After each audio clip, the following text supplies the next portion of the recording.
मैंने सोचा कि पत्थर खा के, मार खा के, गालियाँ खा के माफ़ कैसे करते हैं।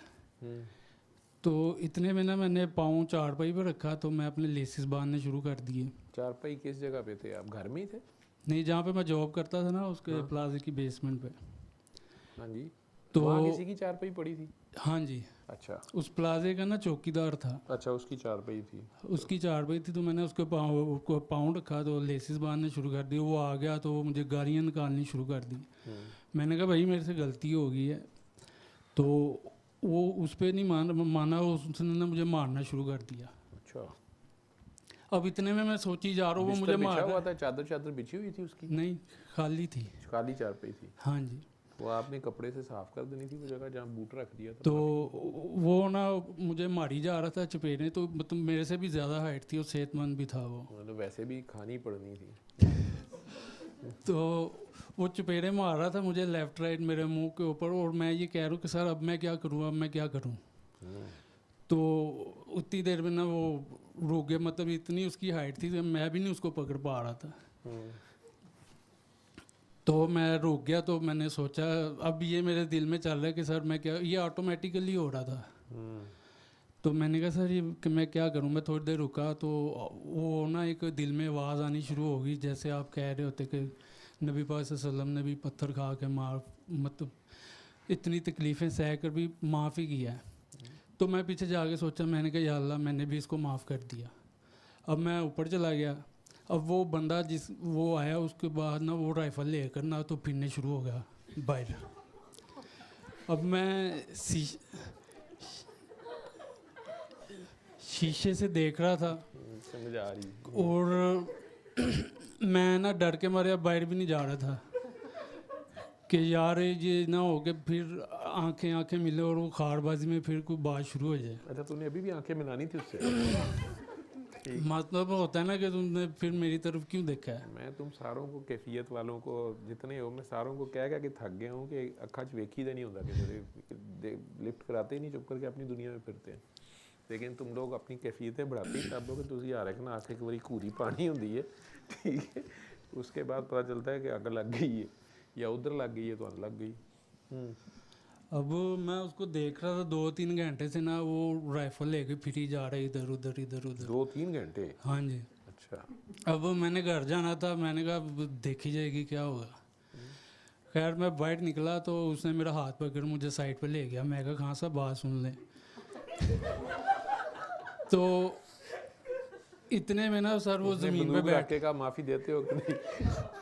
इतने में ना वो सर ज़मीन पे बैठ गया, कह रहा कि जितनी गालियाँ मैंने तुम्हें दी है ना, तुम वही मुझे वापस दो और मेरे मुंह के ऊपर अपना पाँव रखो। कहते तुम खामोश हो गए थे, मुझे 3-4 घंटे से मेरे दिल के ऊपर ना बोझ था कि मैंने तुम्हें इतना कुछ कहा और तुम खामोश रहे। मैं बात इसलिए कर रहा हूँ कि मतलब कि जब हम दिल से बात कर रहे होते हैं या पूछ रहे होते हैं, गाइडलाइन ले रहे होते हैं, तो आपको जवाब आ रहा होता है। तो वो आपने तजर्बा किया कि पत्थर खा के, गालियाँ खा के तो माफ़ कैसे करना है, तो अल्लाह मियाँ ने आपको उसमें से गुजार दिया, ठीक है। सर के तो फरिश्तों को भी नहीं पता, ठीक है।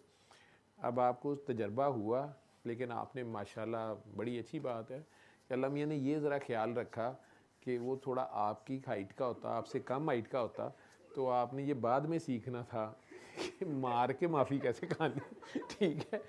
वो उसका जुस्सा भी ऐसा था, तो ऊपर से पठान था, और पठान आजकल बेचारे उन्होंने गुस्सा बड़ा है, तो फिर जो किधे दे कढ़ सकते हैं कढ़ देंगे ने, ठीक है। उन्हें फैंटी भी तेरी लगा दी। उसके बाद बंदूक उसने एहतियातन रखी। वो सोचता रहा कि ये बंदा किस चीज़ का बना हुआ था, इसको इतनी गालियाँ निकाली हैं, इतना मारा है। तो बाद में उसे एहसास तो हो गया कि यार ये चारपाई पे उसने पाँव ही रख लिया था, माफ़ी भी मांग रहा था, मेरे से ज़्यादती हो गई। क्योंकि बंदा तो अच्छा ही था, शायद कोई नमाजी परहेजगार था। वो उधर ही सारा रात जो चौकीदारी करेगा प्लाजे की, एक हालत एमरजेंसी में, थ्रेट में रहेगा, क्योंकि ज़ाहिरी बात है चोर डाकू कोई भी आ सकता है। उस रात उसी हालत में आखिर में उसका सुकून उस चारपाई पे है। वो चारपाई आपने उसकी गंदी कर दी, या उसके ख्याल में जूता रख दिया आपने, वो गुस्सा खा गया या किसी और बात पे तपन में था, उसने गुस्सा आप पे निकाल दिया। अल्लाह ताला ने, कोई बंदा अच्छा था कि उसको अपनी गलती का एहसास हो गया, लेकिन एहतियातन उसने बंदूक रख ली। तो उसने कहा कि हो सकता है कि ये गया तो चुप करके है, अभी कोई तमंचा ना ले आए, कोई 56 छुरी ना बन के आ जाए। तो वो बंदूक उसने एहतियातन रखी साथ। उसके बाद जब आप हत्थे चढ़ गए तो फिर उसने देखा कि आप वाकई शरीफ आदमी हैं, इसलिए वो साइड जाके शुरू हो गया कि यार मुझे मारो, मुझे मेरे मुंह पे पाँव रखो, क्योंकि उसे कोई वाक़या याद आ गया, सैयदना अबू ज़र गफ़ारी वाला, सैयदना बिलाल वाला, या कुछ जो भी उसे याद आ गया। अल्लाह ने उसके दिल में डाला ना, वो अच्छा बंदा था तो अल्लाह ने उसको एहसास गुनाह में डाल दिया और उसे तौबा की तौफीक दी। उसने आपको पकड़ भी लिया, आपका तजर्बा भी पूरा हो गया, आपको सवाल भी। इसलिए बादशाह साहब कहते होते हैं कि इन्हों ना बोते सवाल कराया करो, ये प्रैक्टिकल च गुजार दिंदा है, ठीक है, इत्थे ते चूचा बन के जवाब दिंदा है, लेकिन बाहर तुहानूं सच्ची सही जवाब बाहर जाके समझ आता है। तो वो तुम्हें वहाँ पे लगे हाथों, दोनों तरह के तजर्बे हुए। उसके बाद उसने बेचारे ने माफ़ी भी मांग ली, ठीक है, बंदूक उसके पास थी तो आपने माफ़ी भी देनी थी, ठीक है। बल्कि मेरा ख्याल है तुमने जेब भी सारी दिखा दी होगी कि भाई सारी माफ़ी देती है, कोई चीज़ नहीं है। तो चलो तजर्बा हो गया, आइंदा इस तरह के सवाल ना करना।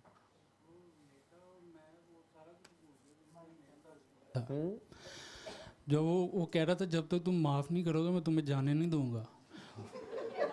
तो मैंने कहा भाई मैंने तुम्हें माफ़ कर दिया, मेरे दिल में कोई है ही नहीं। जब उसने पॉइंट पे माफ़ी मांग रहा था ना वो, तो वो कह रहा है मैं तुम्हें जाने नहीं दूंगा, मुझे नींद नहीं आएगी। तो मैंने कहा यार मैंने तुम्हें माफ़ कर दिया, कोई चक्कर ही नहीं है। तो वो कहता नहीं तुम बताओ अपने माँ बाप। मैंने कहा यार मैंने माफ़ कर दिया आपको। तो मैं वो भूल गया कि इसने मुझे चपेड़ें मारी हैं, जो गालियाँ निकाली हैं। तो मैं ये सोच रहा था कि हम फ़ौरन से एकदम से एक्शन दे देते हैं, वो एक साल इस नफ़रत में गुजार देते हैं कि हमें इसने ये कहा, हमें उससे वो कहा, यूँ मर भी जाते हैं। लेकिन अगर अल्लाह ताला आपसे ये काम करवा ले तो आपको एक सुकून भी मिल जाता है, बंदा भी बच जाता है, उसकी सज़ा हो जाती है।